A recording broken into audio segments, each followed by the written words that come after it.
તો 15મી ઓગસ્ટ પછી શું થવા જઈ રહ્યું છે? અતિવૃષ્ટિ આવે છે? તો મોડેલો પ્રમાણે બતાવે છે કે 15મી ઓગસ્ટ પછી ગુજરાત સહિત પશ્ચિમ ભારત અને જેમાં મોન્સૂન કોર ફરીથી જોર પકડવાનું છે. આપણે આગળ પણ એમજેઓ વિશે જે સમજ્યા તે આગળ હજી જોઈ તો એમજેઓ અને મીસો આ સાથે મળી અને મોન્સૂન ટર્બોચાર્જ કરશે એવું જોવા મળે છે. ઘણા વિસ્તારોમાં 15 ઓગસ્ટ પછી ઉપરી સિસ્ટમના કારણે પૂરની પરિસ્થિતિ જે છે એ પશ્ચિમ ભારતના કેટલાક વિસ્તારમાં જોવા મળશે. તો 15 ઓગસ્ટ પછી શું બનવાનું છે? તો એમજેઓ એ ઉદાહરણ તરીકે એક ઈંધણ હોય તો મીસો એ ઈંધણથી મશીન ચલાવનાર હોય. બંને સાથે હોય એટલે ટર્બો ચાર્જ કહેવાય. હવે આજે લાંબા સ્લેય આવે અને મધ્ય પશ્ચિમ ભારતમાં પૂર જેવી પરિસ્થિતિ ઘણા વિસ્તારમાં જોવા મળે.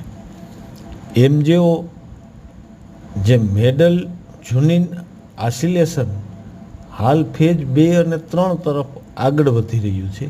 એટલે ભારત નજીક ભેજ અને કન્વેશન માટે અનુકૂળ વાતાવરણ બનાવે છે.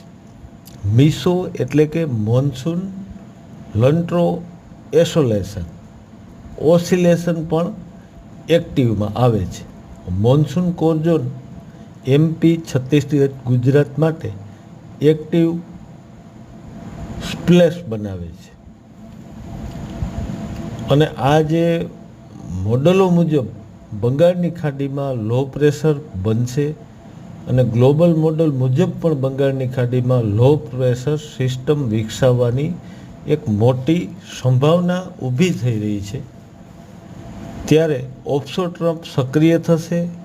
એમજેઓ એમ્પ્લિટ્યુડે 2 ઇન્ડિયન ઓશન કન્વેશન સપોર્ટમાં આવશે અને Mizo phase active place car monsoon zone જે બ્રેક લાગી ગઈ હતી એ બ્રેક હવે છૂટી જાય છે અને જીએફએસ અને ઈસીએમ આ મોડેલો 15 ઓગસ્ટ આસપાસ મજબૂત સિસ્ટમ બંગાળની ખાડી તરફ બતાવે છે, જે મધ્ય ભારતથી પશ્ચિમ ભારત તરફ આવે તેવી પૂરી સંભાવના છે.